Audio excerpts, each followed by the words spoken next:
Hello, everyone. Thank you for joining us today for our first Alumni Career Development webinar this academic year, which is co-sponsored by TC Next, our Career Services Department, and Alumni Relations. My name is Elisa Ewan, and I am the Assistant Director of Alumni Relations at Teachers College. Before we begin today's webinar, I'd like to quickly share some of my favorite ways that you can stay engaged to TC. 1. Hire TC students and alumni.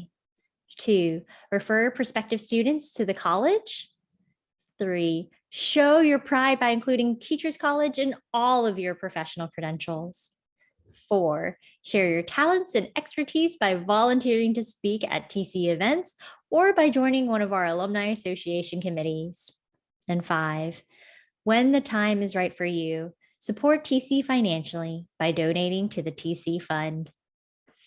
By sharing their time and expertise, our incredible alumni presenters make this webinar series possible. So it is my honor to introduce today's event speaker, Mimi Donaldson, who will be presenting Be Pitch Perfect Anytime, How Speaking Up Can Propel Your Career. For the last 30 years, Mimi has been a popular international keynote speaker. She has keynoted with celebrities for audiences of thousands. Mimi has created speeches for executives, celebrities, entrepreneurs, and sales staffs, and has created TEDx talks for 17 people to date. Before starting her speaking and coaching career, she was a human resource trainer with Walt Disney Company, Northrop Aircraft, and Rockwell International. Mimi is also an author of 4 books. Her latest book is called Pitch Perfect, Speak to Grow Your Business in 7 Simple Steps. Mimi will be taking questions from the audience today during the latter part of our event, so please feel free to drop in your questions in the Q&A pane below. We will also be utilizing the polling feature during today's webinar. If you have any technical or audio issues, please feel free to chat me directly and let me know how I can help. And without further ado, please help me welcome Mimi Donaldson. How wonderful this is. Thank you, Elisa. That was fun, and it's so fun to read where all of you are from in the chat. We've got people from all over the world. Oh, I'm very excited. So, when you need to speak on a Zoom call or in person, does your stomach go into knots? Do you sweat? Does it keep you up at night? Do you suspect you may be boring? Do you wish you could make people giggle? I'm Mimi Donaldson, and today we're going to learn how to do all those things and save you from a lot of nervousness. I'm still rating this so great. Steamboat Springs, all right. So I think we have our first poll, Elisa, and what it's going to be is I'm going to address different speaking situations today. I know most of you aren't going to be on the stage with thousands of people in the audience. So here's the speaking situations that I am giving you. It's a multiple choice. Choose all that apply. In other words, you might just speak to customers or clients. You might meet with staff or employees in person or virtual. You might have a keynote speaking opportunity and you're on this call for that. And the one-to-one virtual meetings to get a result out of the person, not just friendly coffees, but anytime you need a result. So let's, hosts and panelists cannot vote. So let's get the poll going and see what it comes out to be. When Elisa is ready, she's going to give me the results, correct? There's the results. Okay, now the trick is I'm going to address all of these. I know, I'm not just picking out the ones that the most people. So it looks like that 70%, wow, 89% virtual meetings. Yep, this is going to help you in that. Because that's what most of us are dealing with. 70% meetings with staff and employees, Good. That's at least one other person. Speaking to customers or clients. There's a sweet spot. 63%. Wow. And keynote speaking. Over half of you are asked to speak for audiences, actual audiences. Excellent. All right. So we're going to address all those because in my teaching, I must thank TC first. In 1972, I know most of you are not born yet, I was getting my master's degree there in curriculum and teaching, and it has served me well through the years. First in human resources, obviously training managers how to manage, writing a course that actually teaches a change in behavior from the pre-assessment to the post-evaluation. That was invaluable.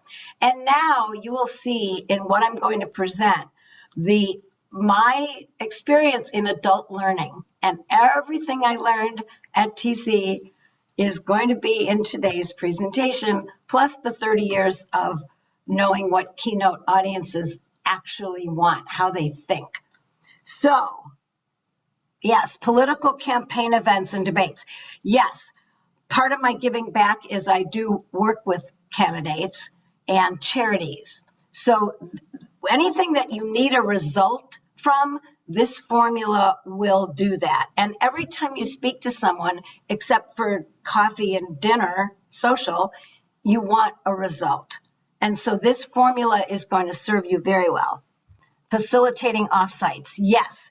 Facilitation, this isn't about facilitation. Facilitation is when you don't have an opinion.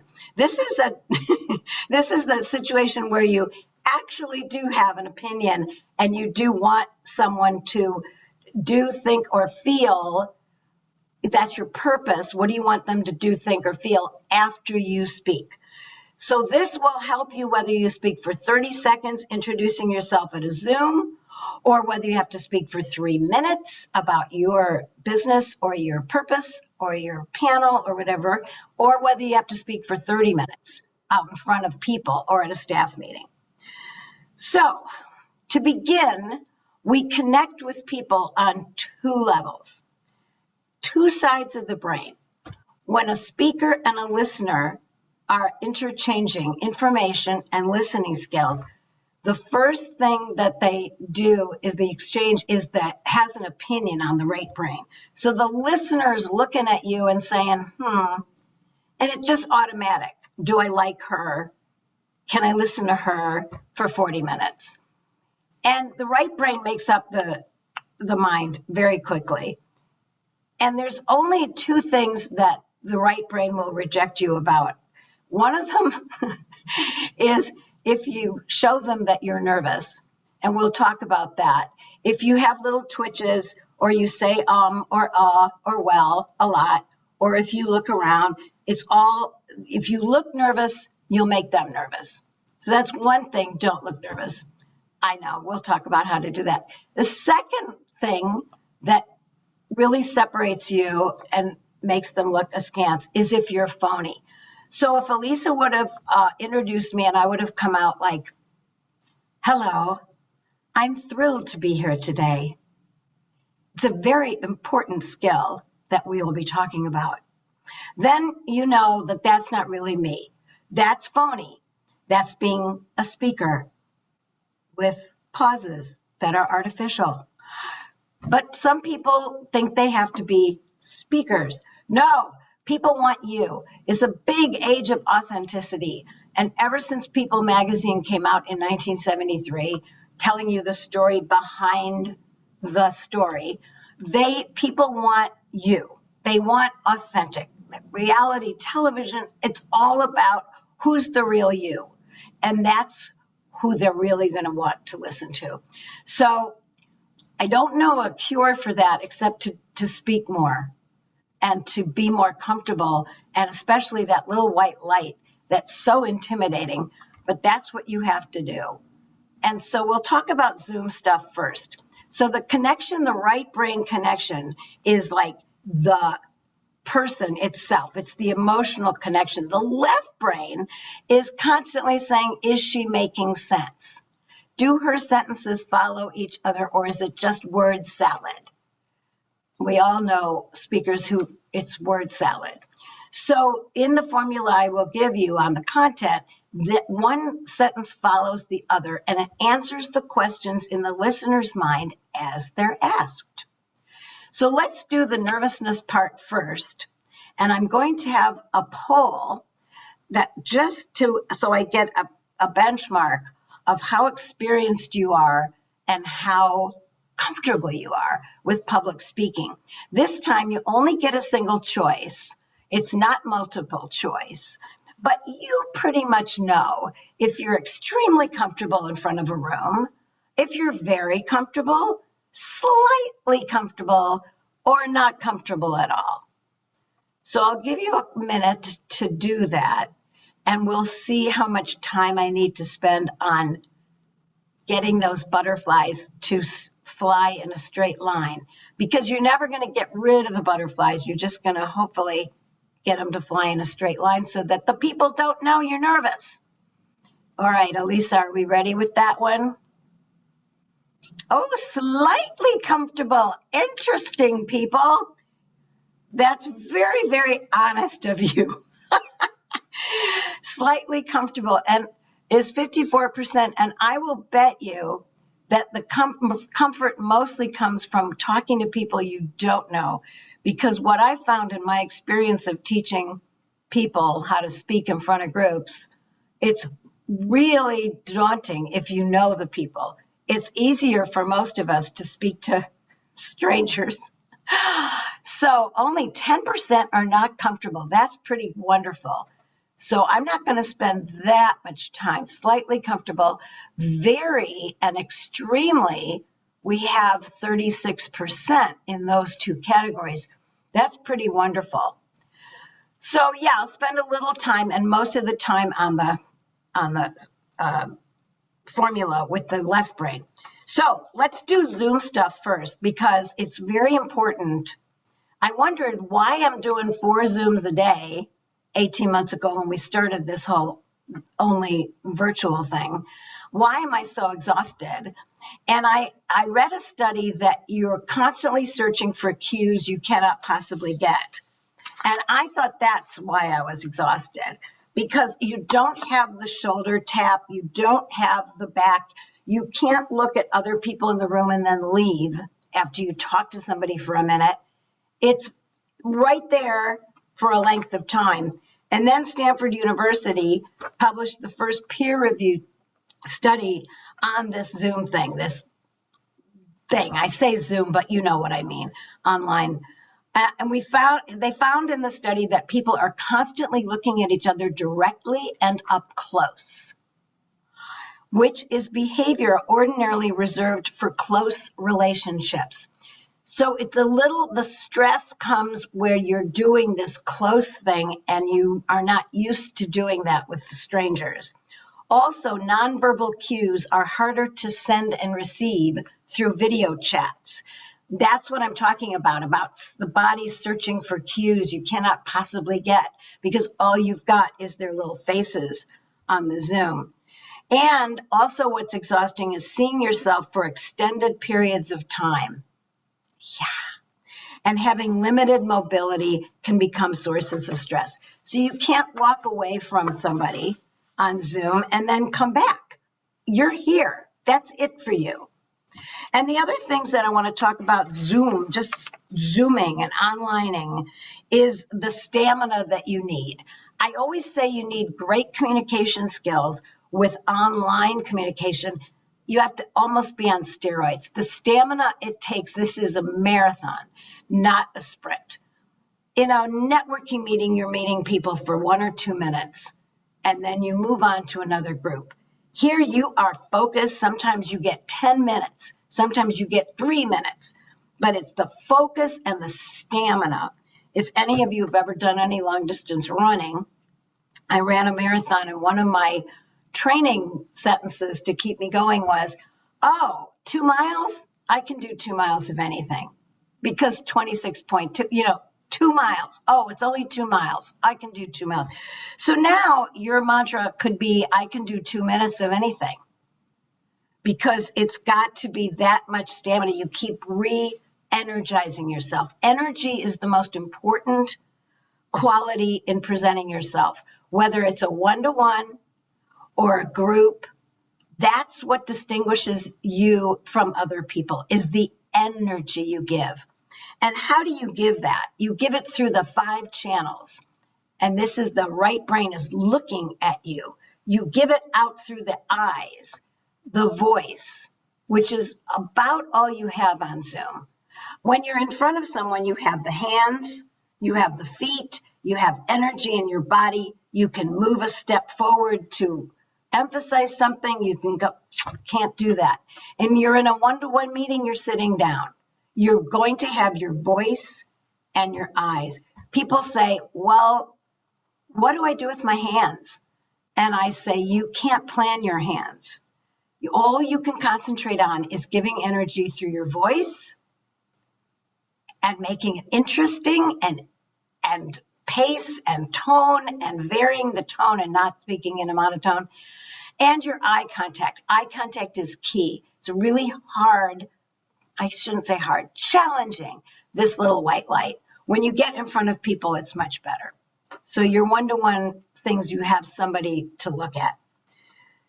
But giving the energy through the voice and the eyes will make your hands come up. So if I talk in a monotone and I don't have eye contact with you, then if I put my hand up, it looks stupid, doesn't it? But if I'm really into what I'm saying and I have lots of energy in my voice, oh, my hand just came up to my throat and I didn't plan that. So it's the energy in your eyes and your voice. When I coach TEDx speakers to go on the stage, that's all we focus on. They've got their words, we've written out the speech, you've memorized the speech, but now it's the energy in your voice and your eye contact. All right, so let's look at the Zoom mechanics, online mechanics. Number 1, get the absolute best equipment you can. I know I might be preaching to the choir here, but when the pandemic hit, I bought a new computer. I was still using a computer with the little microphone separate and the little speakers taped to the top. I mean, please. I bought a new computer, the top of the line, a new printer, and Wi-Fi the best. The most important thing is that you don't freeze up, that your voice doesn't, your sound is flawless. That's the most important thing. You can do it. Just invest. I think I'm preaching to the choir here.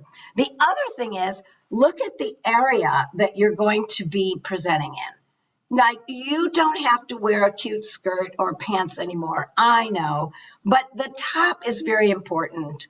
The earrings, no chandeliers, anything distracting is wrong. Nothing to call attention, solid colors on the top.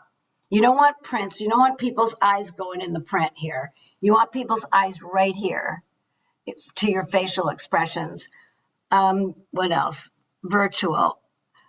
Yes, always rename yourself if you're on Zoom. Make sure that things that are important are in your name. Like I always write Mimi Donaldson, speaker coach, and then they can Google me and you can find me. Some people, if they put their first name in, I'm thinking, what are you thinking? So if it's a business meeting, make sure you put your name, sometimes your website if you want, or your company. So the physical aspects of it are very important, and the sound, because that's all you got. And as far as the nervousness, if you increase your energy in your eyes and your voice, people won't know you're nervous. That's what I mean by butterflies flying in a straight line. Because all over the place would be if I was and I was looking around and my eye contact is fluttering and I'm doing something distracting with my hands. That's making the audience nervous. Don't make the audience nervous and don't be phony. Be yourself. So I think that's the right brain that's saying, do I like her? Am I going to be able to listen to her? Is she making me nervous? Or is she real? The left brain is constantly asking, as I said, is she making sense? And there is a formula, and you're going to get that handout after Elisa's going to send it out. But I'm going to give you the 7-step formula. My book, the last book, is called Pitch Perfect, Speak to Grow Your Business in 7 Simple Steps. And I'm going to give you the simple steps now because it follows the audience. I keep saying audience because I'm a speaker for so long. It follows your listener's train of thought.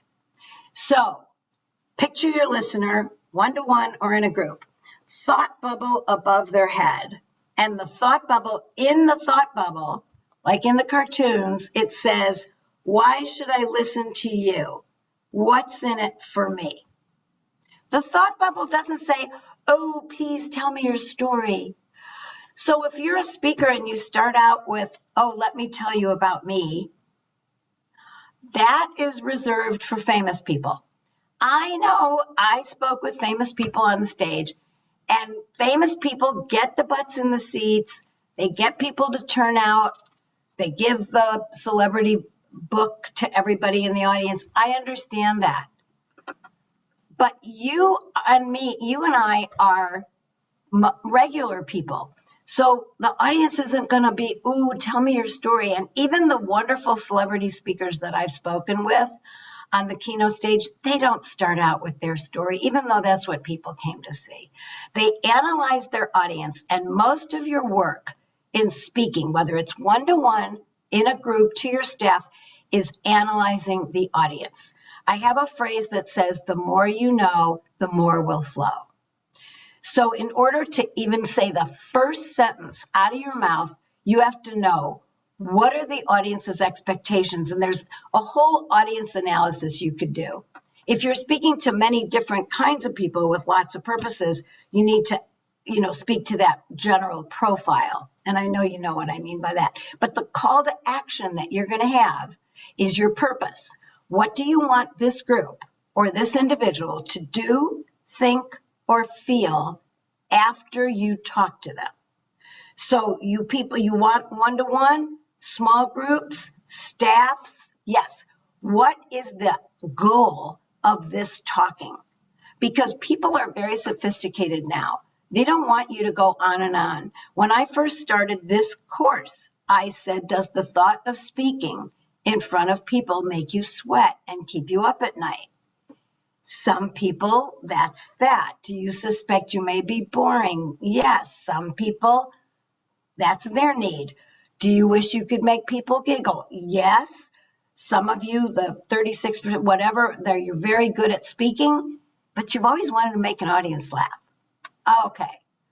So I can hit 3 different needs, but the goal here is when the thought bubble says, why should I listen to you? What's in it for me? You must lead with the need. That's real easy to remember. Lead with the need of the listener. Now, an example that has just smacked me in the face all the time is on television. If you can't hit that fast forward button fast enough for the commercials, you've got to see that first picture of the commercial. And what did I see? A giant roach, not a cartoon roach, a photograph of a roach filling my TV screen. I actually go like this so the roach, obviously, they're leading with the need. If you have roaches, and I lived in New York City in the 70s when I went to Columbia. So yeah, the roach coming, and they're obviously advertising roach spray, and you can get rid of your roach. But they start out with the need, with the horror, with the painful situation of having a roach and seeing this ugly, terrible thing.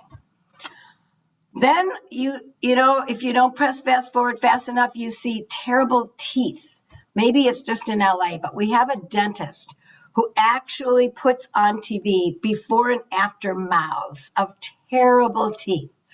And it's like, oh, please, but that's the need. If you have a terrible teeth, if you go to this person, they can transform you.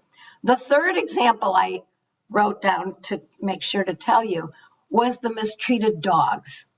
Yeah, they go close-ups of these sad eyes and these mistreated, super thin dogs that have been malnutrition and just, and they want you to give money to save these dogs. So your need, when you lead with it, does not need to be over the top like that. That's television. That's advertising. That's they know that you're going to hit the fast forward button or you're going to hit the mute or you're going to leave the room. So they want to get you right at the beginning. There is a little lesson to be had there, though. You want to get your listeners' attention right at the beginning. My video course, where I take you through this on video and I'm standing up, it's a little more active, is called Speak Like a Pro. How to have your listeners smiling and nodding.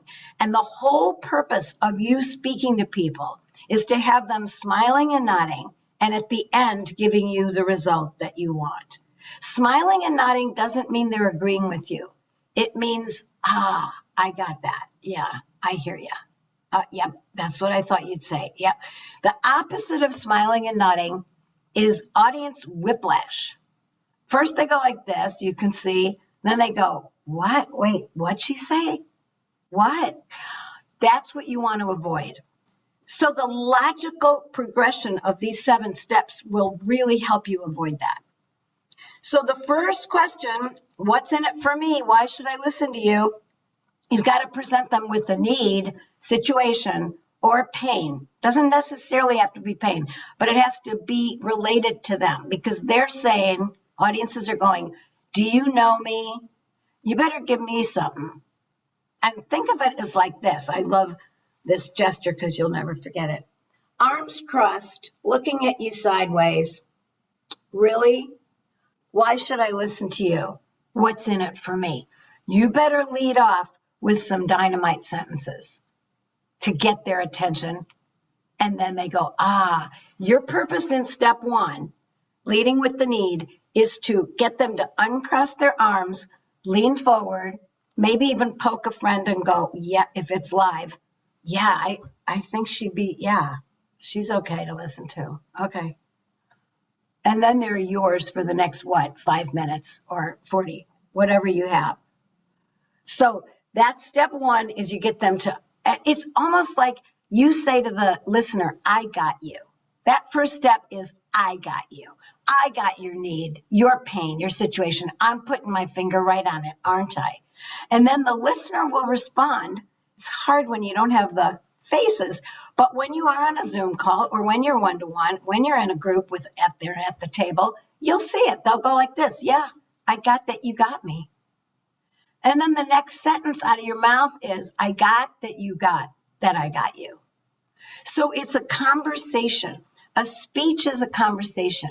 And over my 30 years of keynoting, the best speeches and the best speakers are where the audience is really interacting. They're just having a ball. They're smiling, they're nodding, they're poking, they're talking about what you're talking about. That's the truest connection. And adult learning, going back to my roots, you know that people are learning when they're participating, when they themselves are adding to the conversation, when they are offering an addition to the conversation. So you want people participating as much as possible. And I've spoken for 17,000 people, my biggest audience, and the first 2 rows were, talking to each other about what I was saying.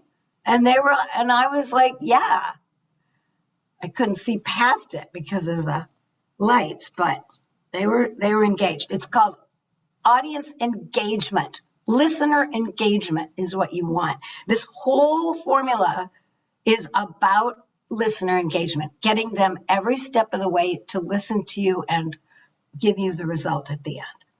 And also, they can give you the result halfway through. I mean, you want somebody to sign on the dotted line and they hear that you understand their need, they'll go, yeah, that's enough. I'm ready. You don't have to go on. But for most listeners, you do.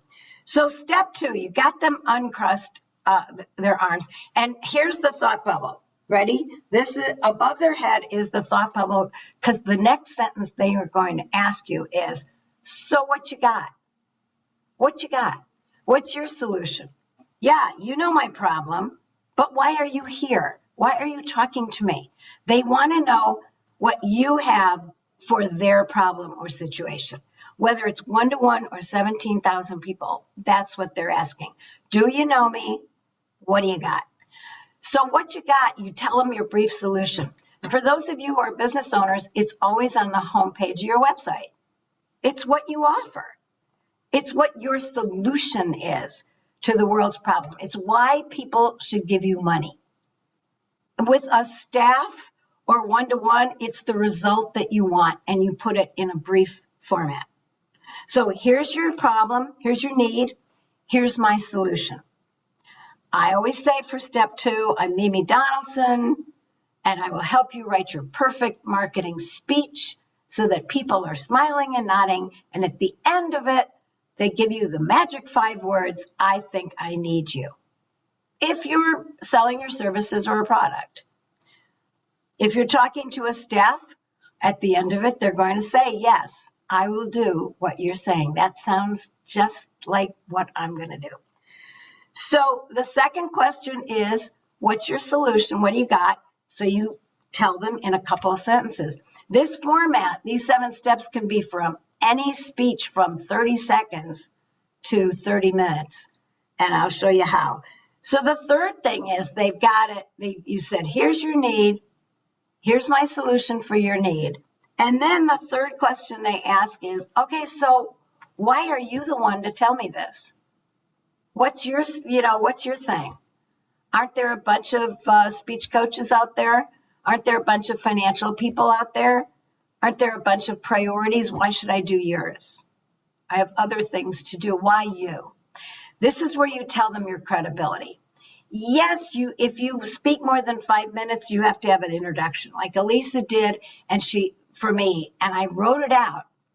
Double space, send it to them before you speak, and then make sure you have one when you get there, or you can shoot her one in the email. So, because people forget to have it, even though you carefully crafted it beforehand.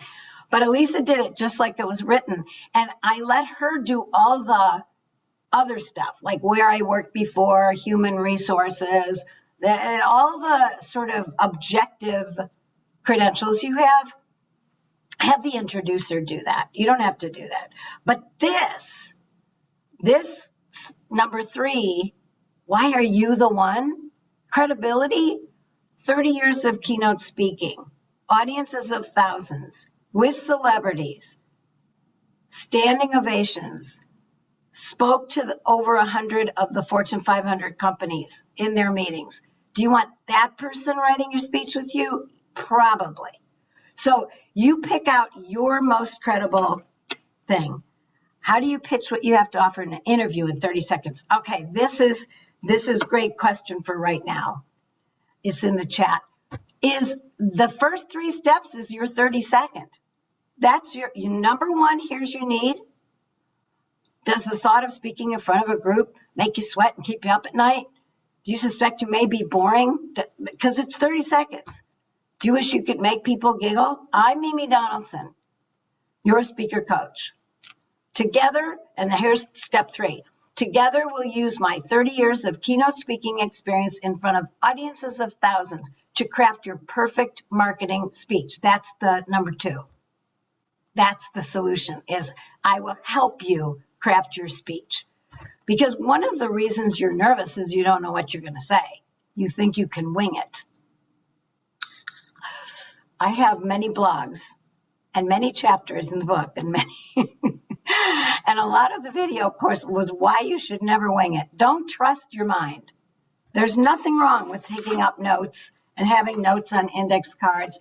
And in this wonderful Zoom thing, you can have your index card right under the camera, and you can read it, and nobody can see it. It's the only thing I like about this online thing, is that they can't see your notes. And they also can't see you sweat because they're too far away. So in a 30-second speech, you can only do step 1, 2, and 3. Here's your need. Here's your solution. Here's who I am, why you should choose me, or why you should do my preference that I'm telling you. And then, of course, step 7, which we're going to skip to right now because you asked about 30 seconds. Then you do step 7. And I always offer people to go to my website or to go to my link for my video course and read more about it. Schedule a 30-minute free call on my website if you want to talk to me about working with me one-to-one. You can fit that in the 30 seconds. So please call me because I had to get everything down to 30 seconds. And then, of course, you can vary it. You can vary your 30 seconds. It doesn't have to be the same one. Intros. Okay, I'm going to show you something. I didn't think I was going to do this, but this is what I show my clients to make them feel more at ease. People go, oh, but I can only have 30 seconds, then they ring the bell. And since you asked about it, okay, I'm a speaker. I know what I'm doing, right? Except when I started this coaching business and had to get one-to-one clients instead of, JPL calling me and asking me to speak, I had to write it out. So this is a 4x6 index card. Oh, my Lord. Look at how well worn it is. Look at this little... even me, I wrote out, because you don't trust 30 seconds. If they ring that bell and you're not done, it looks idiotic. So that was my first attempt. Then you have to vary it because you go to the same networking group, so then they want a different intro. Then I had to vary it. Then another one, but it was always on these stiff cards because if you use notes on a paper and you're nervous, it's going to sound, they're going to know you're nervous. So you never let them see you sweat and be nervous. More.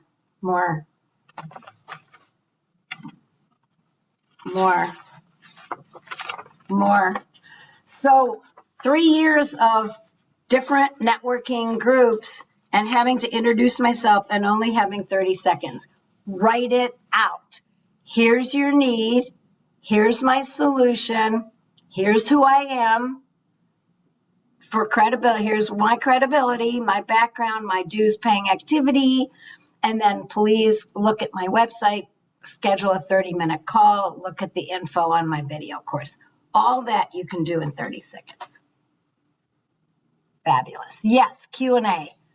LOL. Oh, people are loving the early days cards. I mean, seriously. One of them was, you know how you're speaking about your business anyway every time you open your mouth? So you might as well be good, right?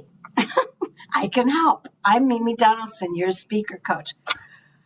And then I always had my third step all planned out. Together we'll use my 30 years of keynote speaking experience in front of audiences of thousands. You can actually get it so you can memorize it. All right, first 3 steps before we actually do the speech. People have the speech. If you work for a company, you have a presentation deck, you have statistics, you've got examples, you've got analogies, you've got all this stuff. But how do you introduce it? That's the beauty of this formula. The first 3 steps of this formula are setting the listener up to hear it.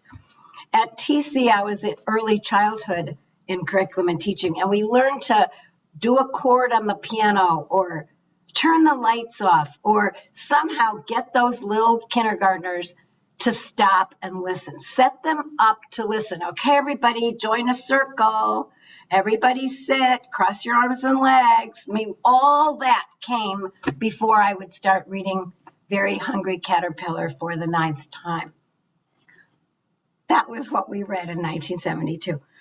Okay, so this is, let's say this is the information. This is the statistics. These are the benefits and features. This is how wonderful you are. This is the project you want the person to work on. This are the reasons that you need a raise, whatever that speaking situation is. You can either start handing it graciously to the listener so that they are prepared to take it and bring it in, or you could throw the water in their face. Either way, they're going to get the water. The way to do it, though, is to set them up. And that's the first 3 points. That's the first 3 steps in my formula. It's like turning the lights off with the kindergartners and telling them to come into a circle. It's here's your need or pain, right? Yeah. Here's my solution, right? Yeah. Okay. Here's who I am to be bringing this to you. And then they take it in. Now, obviously, steps 4 and 5 are the thought bubble on the top. The listener's mind says, okay, give me a taste. Give me some proof. What's the deal here? What would I actually have to do if you're doing one-to-one or to your staff? What's involved here? Who do I have to talk to? What resources do I need? What do I have to do? With a client, potential client or customer, it's the features and benefits. With some coaches, if you're a coach, I've worked with a lot of coaches, a lot of before and after stories, a lot of success stories, a lot of when the person came to me, this was their problem.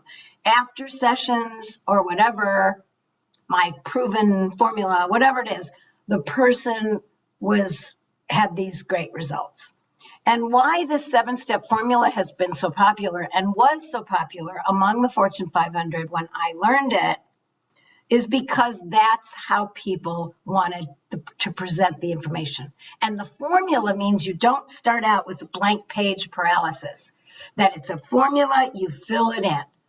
So the steps are very important and they also make it easier. So steps 4 and 5, what's the proof here? You can use statistics, examples, before and after stories, metaphors. It's all proof that it works or proof of why they should give you that result. So this is where the stories come in, and they should be short. The before and after client success stories.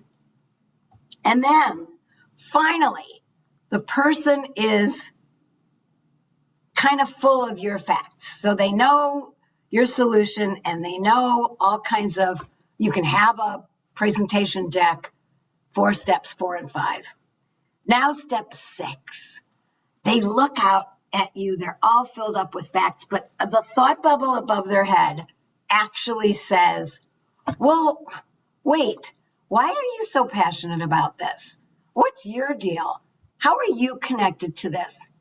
Are you making any money on this? Or even if you don't make money, why do you still go back to it on Monday? Like, why should I do this?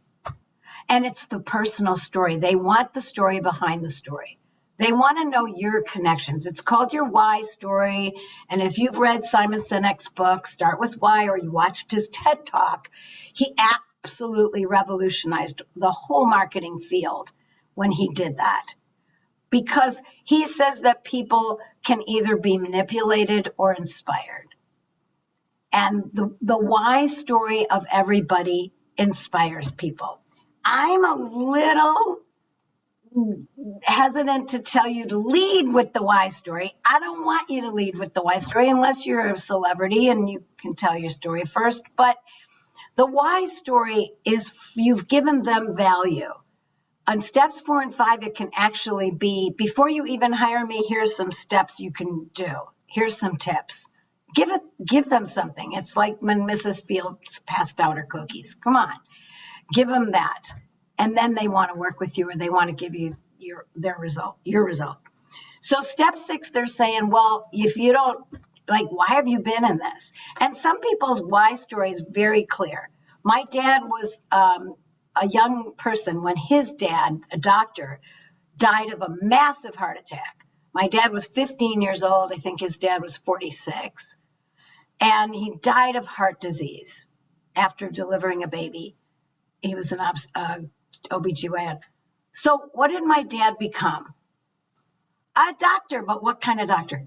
A heart doctor. So that is a very straight line between, like, why would you do that? So some of you have straight lines, but some of you don't. And your why story is a personal story, should make you actually choke up. And so here's my why story. And I didn't know my why story. I just thought, oh, I'm a trainer. I'm a teacher. I love teaching, all that stuff. Yeah, that's when I realized I love teaching. But a woman knew my why story from bits and pieces that I had told her. And she said, here's your why story. I thought I wanted the bright lights of Broadway, undergrad drama major, bright lights of Broadway, then the bright lights of the keynote stage. But what really lights me up are the bright lights in my clients' eyes when we come up with a sentence they cannot wait to say. Does that choke me up? Yes, it does. It still does. So she knew it. Sometimes it takes a coach or somebody to tell you your why story, but it's boom, and it's 30 seconds, it's 60 seconds, 90 at the most. Yes, my TED talkers have to do their why story. Yes, the person talking about child trafficking, again, abuse and against that and raising funds for it has to talk about an experience in her childhood. Yes, that's part of the why story. But don't make it long. Nobody wants to know everything from when you were born. That's not your why story. Your why story is what lights your fire, what gets your juices flowing, why are you doing what you do? And when people hear that, they connect with it in a big way. And Simon Sinek's right. He said Martin Luther King Jr. didn't say, I have a plan. He said, I had a dream. Microsoft, I think, said, didn't say we make great computers. They said we connect the world. Inspire, don't manipulate. And you can inspire with your why story, but you have to see the connection if there is one. And I always say to find your why story, what part of your job would you do with no pay? Just you would do it anyway. I'm really lucky enough to say, oh, all of what I do, I would do that day and night. That's my juice. Helping people find their voice and claim their power with their words. That's my mission. So when you have a mission, if you're doing your mission all the time, you're on purpose, your fire is lit, that's your why story. What do you got here? Can you link to the TED Talk about your why story? Oh, I never did a TED Talk. I was paid money to be a keynoter. When you do a TED Talk, you're not paid. They don't pay you. You don't pay them. But you use it to build the kind of career I had that I don't want anymore. I want this one. I want this coaching one. Can I link to the TED Talk about your why story? Most TED Talks have a why story. If you have had a massive stroke and you have come back from the stroke after people said you'll never walk again, that's inspirational. How did you do that? What are the lessons that normal people who are never going to have a stroke, but they want to achieve in their business, what steps can absolutely apply to them? So the TED Talk is completely related to your dues paying activity relating to a need people have right now.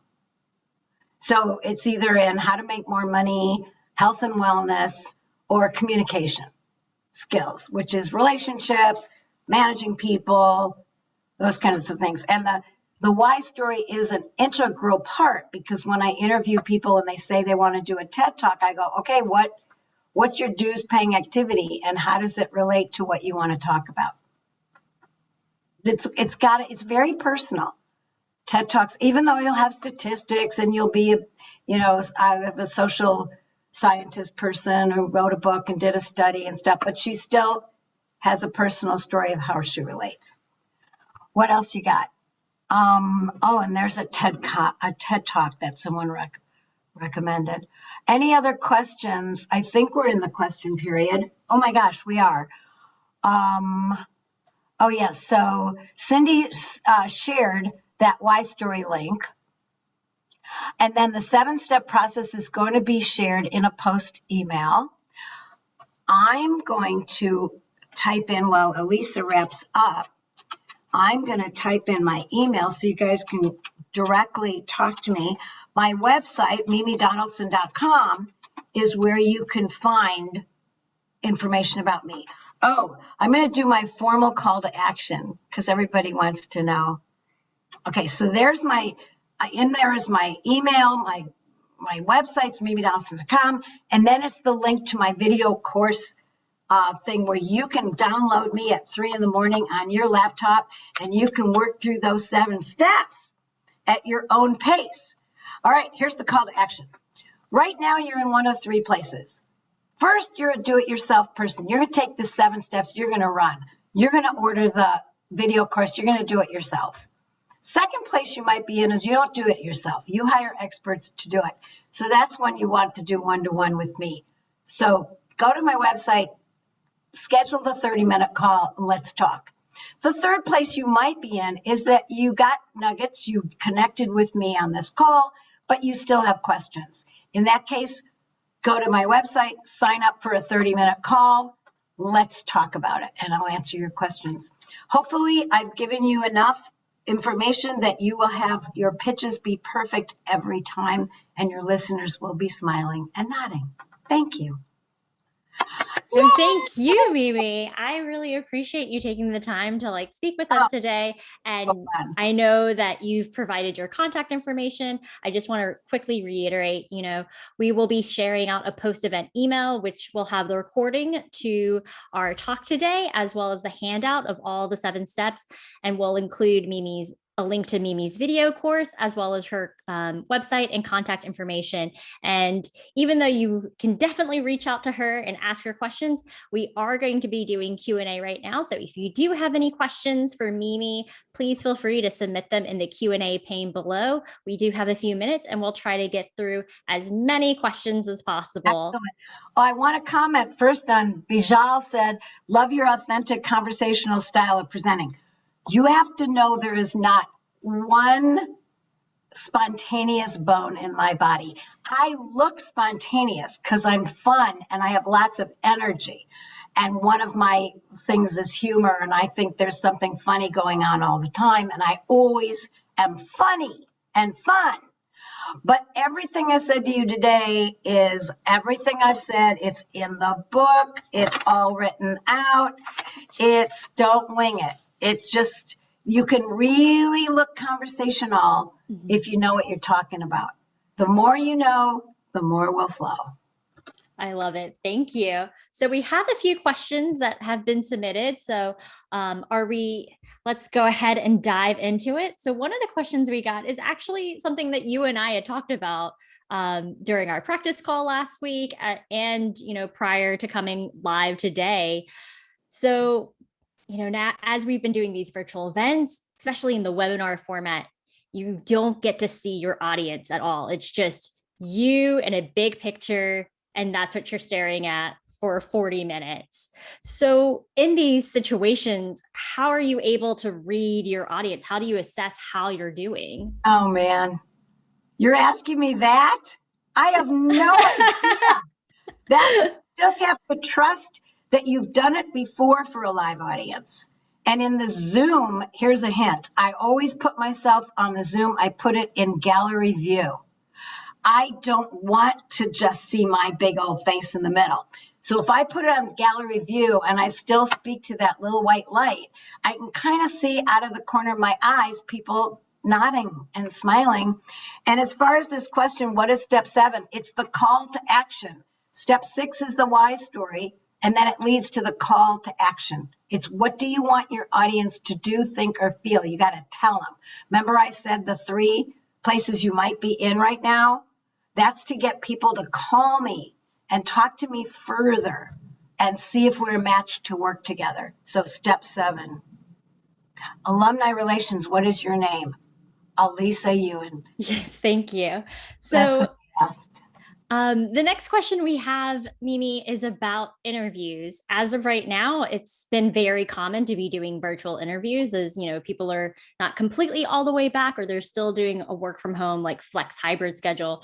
So can you give us, tips on what you should and shouldn't do in an interview? Like, is it okay to have a bottle of water next to you and take sips? What can I do and what can I do, especially during a virtual interview?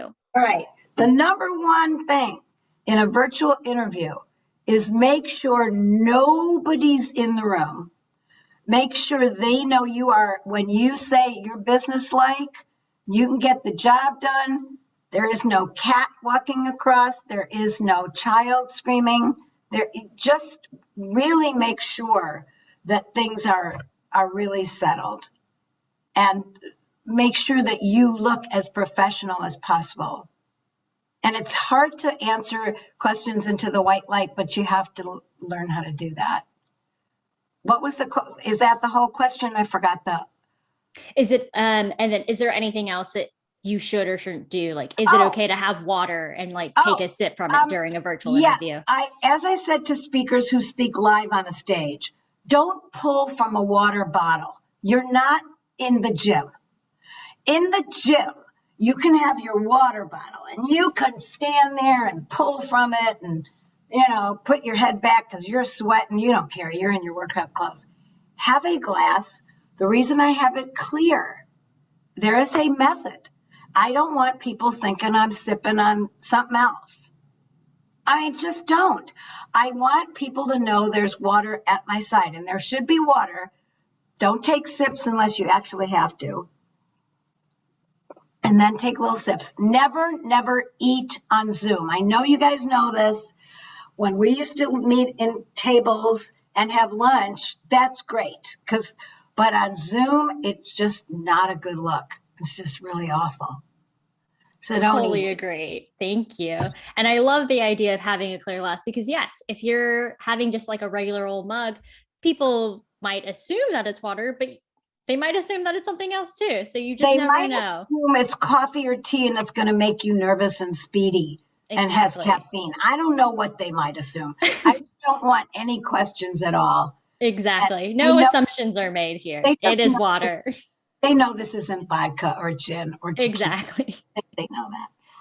So the next question we have, Mimi, is, in your 7-step process, you talked about sharing, your why, like, why do you do this? It's because of this story. But the thing is, sometimes when you talk about that story, it can get very emotional and it can tear you up. So as a speaker, how do we make sure that when we're telling these, emotional, heart-wrenching stories, that we still are able to keep it together and not break down during that? I've thought about that a lot because I was a drama major. Now, think about a blues singer. Someone singing the blues is singing about being very sad, and the blues are dark and it's a terrible time, but you can't sing when you're sad. When you're sad or upset, your tone voice is like that because your throat is all tightened up. So in order to sing the blues, you have to be not down about being down. You have to be up about being down. So when you tell a sad story, you got to be up about being down. So the story is sad, but you're telling it. In other words, you have to be over your issues. I always think speaking is a privilege, and you don't take your case. It's not therapy for you. So it's a privilege. You have to be sort of over your stuff. And it's not about you. Here's the most important 4 words. It's not about you. The whole thing is not about you. It's about, what does that audience want? What is the result you want from them? And what do they need from you to give you that result? It's not about you. I get my TED Talkers very unnervous. They're very nervous because they're telling their story. I go, but it's not about you. It's about those kids that you help. And they go, oh. And then suddenly they're not nervous anymore. That is perfect and such great advice. Thank you so much, Mimi. Unfortunately, we are out of time. Mimi, I just want to take this time to thank you so much for teaching us how to be pitch perfect when speaking, no matter what situation we may be in. And all of the audience members today, thank you so much for joining us. As I mentioned earlier, you will be receiving a recording of this webinar, the handout of her 7 steps, a link to Mimi's video course, and her contact information in a post-event email, which will also include a link to our full career development webinar archive. Don't forget to follow us on social media and keep an eye on our emails for future events, including When No is Better Than Yes, Negotiating for Time, Relationship, and Sanity, with Michelle Williams on Wednesday, October 13th at 12 p.m. Eastern Standard Time. We hope to see you again soon. Until then, thank you so much for joining us and hope you have a wonderful day. Bye, everyone.